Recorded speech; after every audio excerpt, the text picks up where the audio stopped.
श्रीमद् भागवत 10वें स्कंद में 55वां अध्याय। मैं भक्ति गौड़वा आज आपको प्रद्युम्न का जन्म और संबासुर का वध की कथा कहूँगा। आप उसको ध्यान प्रश्न है और इस चैनल को लाइक करें, सब्सक्राइब जरूर करें। कथा सुनिए।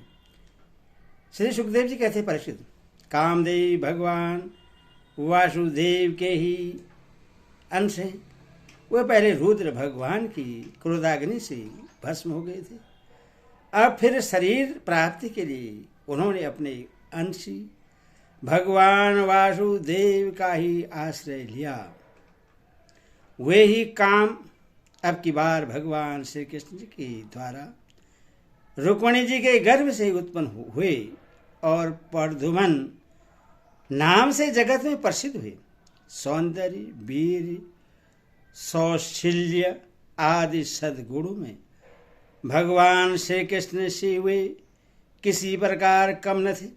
बालक प्रद्युम्न अभी 10 दिन के भी न हुए थे कि कामरूपी संभ्रासुर वेश बदलकर श्रुति का ग्रह से उन्हें हर ले गया और समुद्र में फेंक कर अपने घर लौट गया।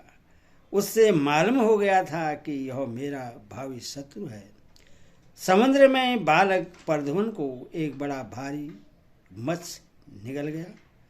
तदनंतर मत्स्यों ने अपने बहुत बड़े जाल में फंसाकर दूसरी मछलियों के साथ उस मत्स्य को भी पकड़ लिया और उन्होंने उससे ले जाकर संबरासुर को भेंट के रूप में दे दिया। संबरासुर के रसोइये उस अद्भुत मत्स्य को उठाकर रसोई घर में ले आए और कुल्हाड़ियों से उससे काटने लगे। रसोई ने मत्स्य के पेट में बालक देखकर उससे संबरासुर की दासी मायावती को संपित किया। उसके मन में बड़ी शंका हुई। जब नारद जी ने आकर बालक का कामदेव होना, श्री कृष्ण की पत्नी रुक्मिणी के गर्भ से जन्म लेना, मत्स्य के पेट में जाना, सब कुछ कह सुनाया। प्रसिद्ध हो मायावती कामदेव की यशस्विनी पत्नी रति ही थी। जिस दिन शंकर जी के क्रोध से कामदेव का शरीर भस्म हो गया था, उसी दिन से वह उसकी देह के पुनः उत्पन्न होने की प्रतीक्षा कर रही थी। उसी रति को संबासुर ने अपने यहाँ दाल भात बनाने के काम में नियुक्त कर रखा था। जब उससे मालूम हुआ कि इस शिशु के रूप में मेरे पति कामदेव ही हैं, तब वह उसके प्रति बहुत प्रेम करने लगी। श्री कृष्ण कुमार भगवान प्रद्युम्न बहुत दिनों में जवान हो गए। प्रद्युम्न बहुत थोड़े दिनों में जवान हो गए। उनका रूप लावण्य इतना अद्भुत था कि जो स्त्रियां उनकी ओर देखती उनके मन में श्रृंगार रस का उद्दीपन हो जाता। कमल दल के समान कोमल एवं विशाल नेत्र, घुटनों तक लंबे लंबे बाहें और मनुष्य लोक में सबसे सुंदर शरीर रति सजल हास्य के साथ भवें मटका कर उनकी ओर देखती और प्रेम से भरकर स्त्री पुरुष संबंधी भाव व्यक्त करती हुई उनकी सेवा शुश्रूषा में लगी रहती। श्री कृष्णानंद भगवान प्रद्युम्न ने उसके भाव में परिवर्तन देखकर कहा, देवी तुम तो मेरी माँ के समान हो, तुम्हारी बुद्धि उल्टी कैसे हो गई? मैं देखता हूँ कि तुम माता का भाव छोड़कर कामनी के समान हाव भाव दिखा रही हो। रति ने कहा, पर हो आप स्वयं भगवान नारायण के पुत्र हैं। संबरासुर आपको सूर्य का ग्रह से चुरा लाया था। आप मेरे पति स्वयं कामदेव हैं और मैं आपकी सदा की धर्मपत्नी रति हूँ। मेरे स्वामी, जब आप 10 दिन के भी न थे, तब इस संबरासुर ने आपको हर कर समुद्र में डाल दिया था। वहाँ एक मत्स्य आपको निगल गया और उसी के पेट से आप यहाँ मुझे प्राप्त हुए। यह संबरासुर सैकड़ों प्रकार की माया जानता है। इसको अपने बस में कर लेना या जीत लेना बहुत ही कठिन है। आप अपने इस शत्रु को मोहन आदि मायाओं द्वारा नष्ट कर डालिए। स्वामी, अपनी संतान आपके खो जाने से आपकी माता पुत्र स्नेह से व्याकुल हो रही है। वे आतुर होकर अत्यंत दीनता से रात दिन चिंता करती रहती है। उनकी ठीक वैसी दशा हो रही है जैसे बच्चा खो जाने पर कुर्री पक्षी की अथवा बछड़ा खो जाने बेचारी गाय की होती है। मायावती रति ने इस प्रकार कहकर परम शक्तिशाली प्रद्युम्न को महामाया नाम की विद्या सिखाई। यह विद्या ऐसी है जो सब प्रकार की मायाओं का नाश कर देती है। जब प्रद्युम्न जी शंबासुर के पास जाकर उस पर बड़े कटु कटु आपेश करने लगे, वे चाहते थे कि यह किसी प्रकार झगड़ा कर बैठे। इतना ही नहीं, उन्होंने युद्ध के लिए उससे सर्वस रूप से ललकारा। प्रद्युम्न जी के कटु वचनों की चोट से शंबासुर तिलमिला उठा, मानो किसी ने विषैले सांप को पैर से ठोकर मार दी हो। उसकी आंखें क्रोध से लाल हो गई। वह हाथ में गदा लेकर बाहर निकल आया। उसने अपनी गदा बड़े जोर से आकाश में घुमाई और इसके बाद प्रद्युम्न जी पर चला दी। गदा चलाते समय उसने इतनी कर्कश से नाद किया मानो बिजली कड़क रही हो।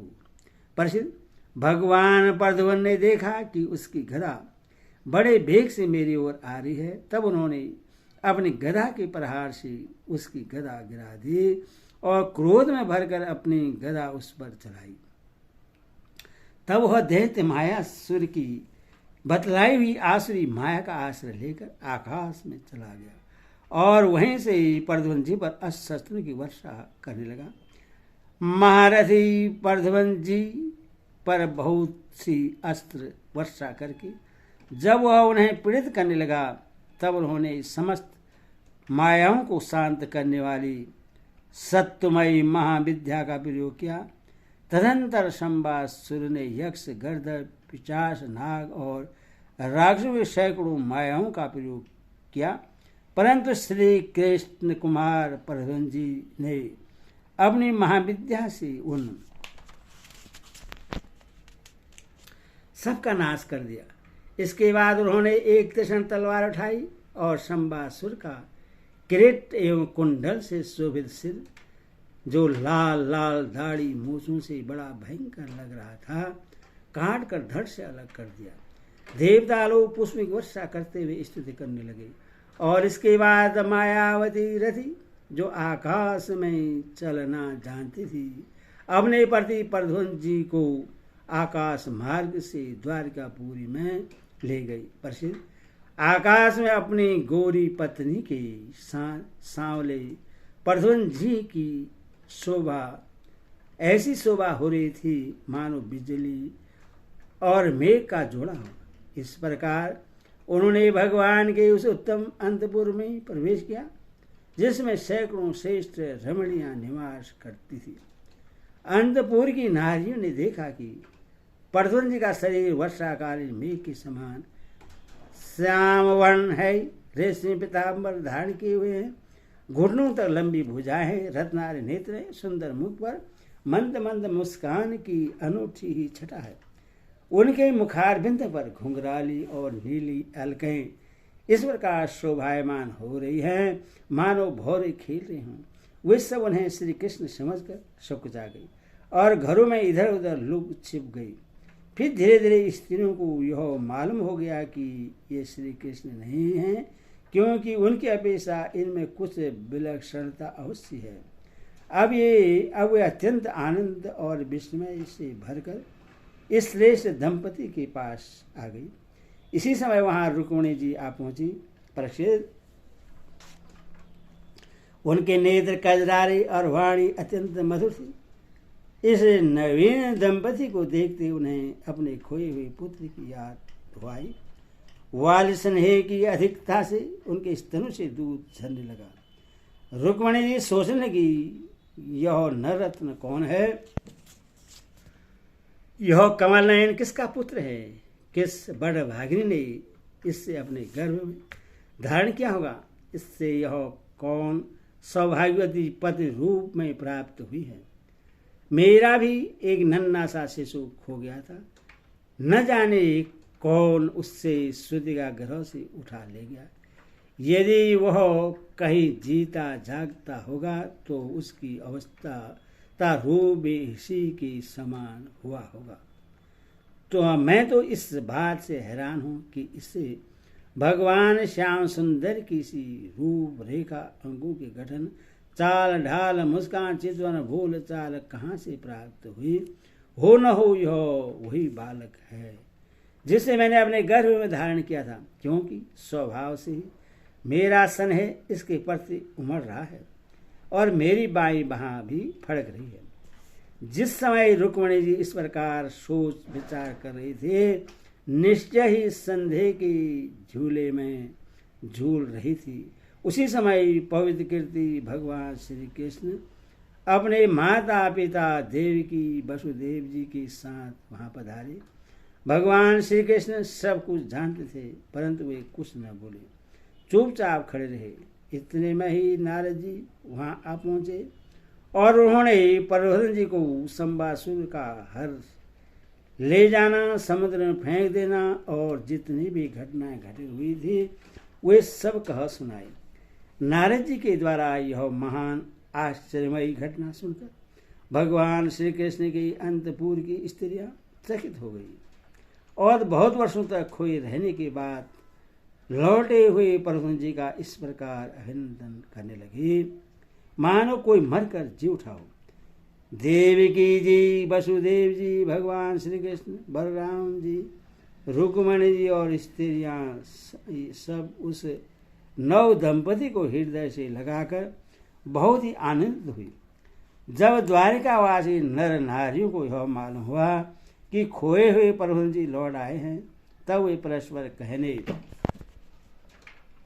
लगे, अहो कैसे सौभाग्य की बात है कि यह बालक मानो मरकर फिर लौट आया।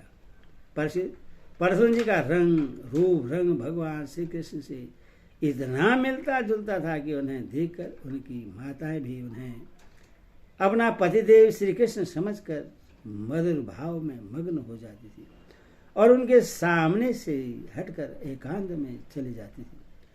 श्री निकेतन भगवान के प्रतिबिंब स्वरूप कामावतार भगवान प्रबोधन ने के दिख जाने पर ऐसा होना कोई आश्चर्य की बात नहीं है। फिर उन्हें देखकर दूसरी स्त्रियों की विचित्र दशा हो जाती थी। इसमें तो कहना ही क्या है। हरि ओम तस्, हरि ओम तस्, कृष्ण भगवान की जय।